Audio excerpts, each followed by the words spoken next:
They did it again. Out of nowhere, the silver market got hit hard, really hard. In just one day, silver prices fell more than 30%. That kind of drop almost never happens. In fact, it was the worst single-day crash in nearly half a century. Silver went from around $90 an ounce down to the low 70s, and it happened fast. Hello everyone, welcome to John A.G. Expert. My name is John, and I have over 10 years of hands-on experience in the silver and gold markets. On this channel, you'll get honest market analysis, clear price action insights, and practical trading and investment guidance. No hype, no false promises. If you're serious about silver and gold, you're in the right place. Don't forget to subscribe, and now let's get back to the market update. For a lot of people, this wasn't just numbers on a screen. Retirement accounts were wrecked. Savings that took years to build disappeared in hours. People who thought they were finally close to financial freedom were wiped out. And here's the scary part. This move wasn't random. The crash started right after the CME, the exchange that controls silver futures in the U.S., raised margin requirements at the worst possible moment. The timing couldn't have been more damaging for everyday traders who were betting on higher prices. This wasn't an accident. It wasn't bad luck. It was a trigger. And based on history, it's probably not over yet. Before we talk about what could come next, you need to understand how this system actually works, because most people trading silver don't, and that lack of understanding is exactly why so many got destroyed. Let's break it down in plain English. When you trade silver futures, you are not buying silver bars. You are trading a paper contract that controls a large amount of silver, usually 5,000 ounces per contract. At prices near $75 an ounce, that's roughly $375,000 worth of silver. But here's the catch. You don't need anywhere near that much money to control it. Instead, you put up a margin deposit, which might be around $40,000. That means with $40,000, you are controlling almost $400,000 worth of silver. That's called leverage. Leverage feels great when prices go up. A small move higher can mean huge gains, but leverage cuts both ways. When prices fall, losses grow just as fast, sometimes faster. Now here's the part most traders underestimate. The CME controls margin rules completely. They can raise margin requirements whenever they want. They can raise them by any amount, and they can do it with very little warning. When they raise margins, every trader holding a futures position suddenly needs more cash in their account immediately. If they can't add that money in time, their position gets closed automatically, not at a price they choose, not when they're ready, but at whatever price the market is trading at in that moment.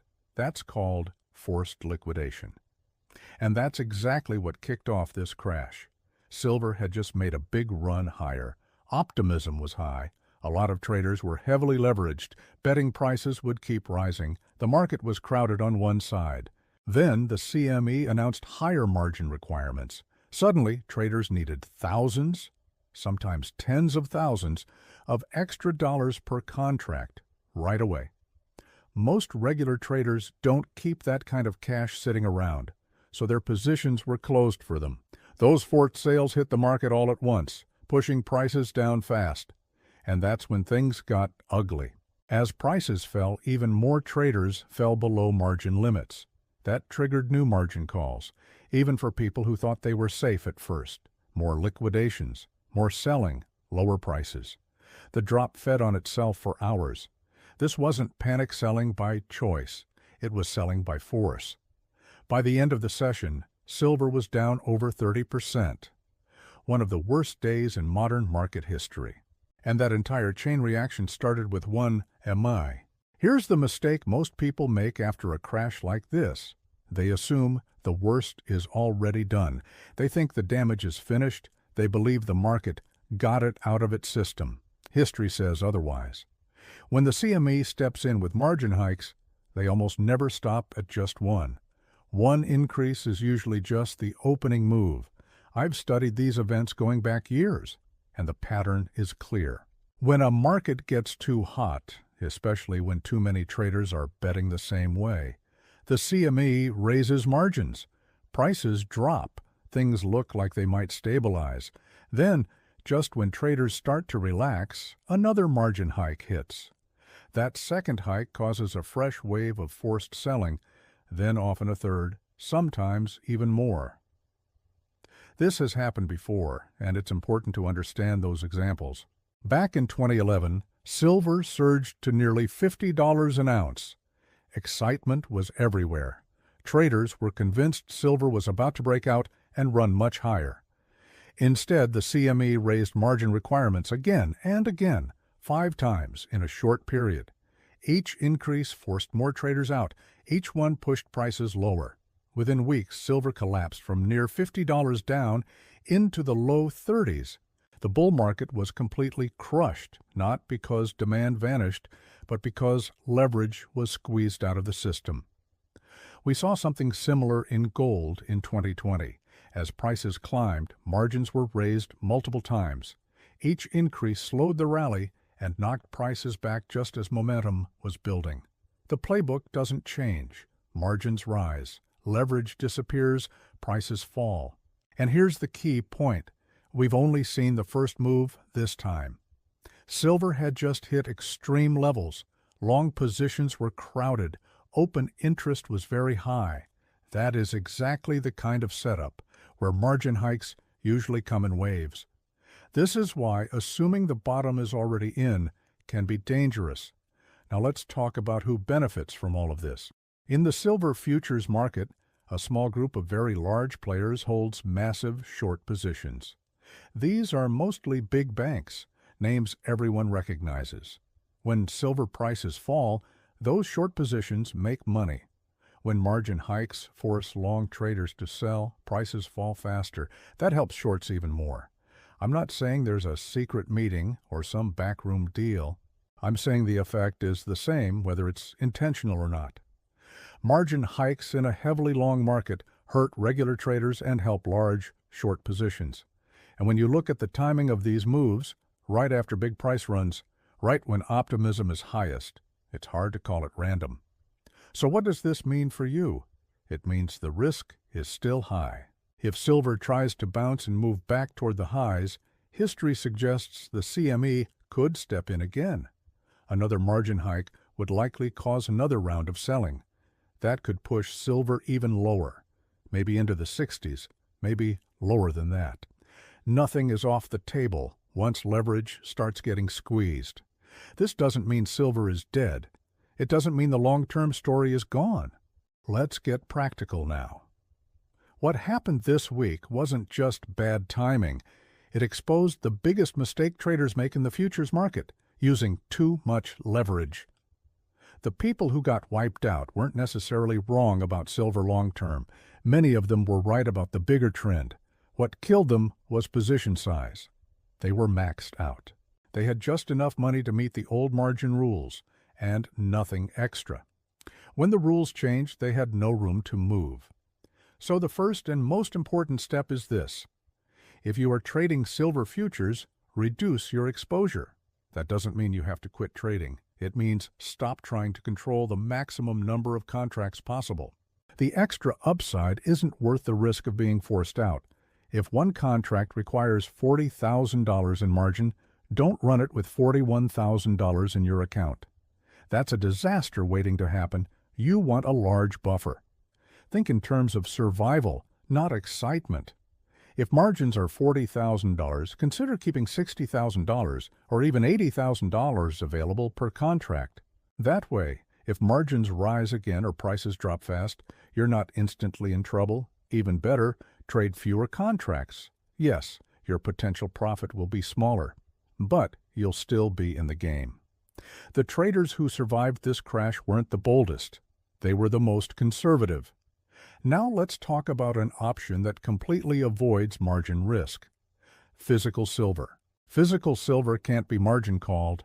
No exchange can force you to sell your coins or bars because the price dropped overnight. There's no leverage involved. You own it outright. That means time is on your side. Even if the paper price falls, you still have the same number of ounces you can wait. You don't get a phone call demanding more money. You don't get liquidated while you sleep.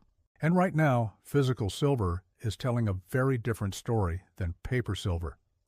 In many places, physical silver is selling at huge premiums above the futures price.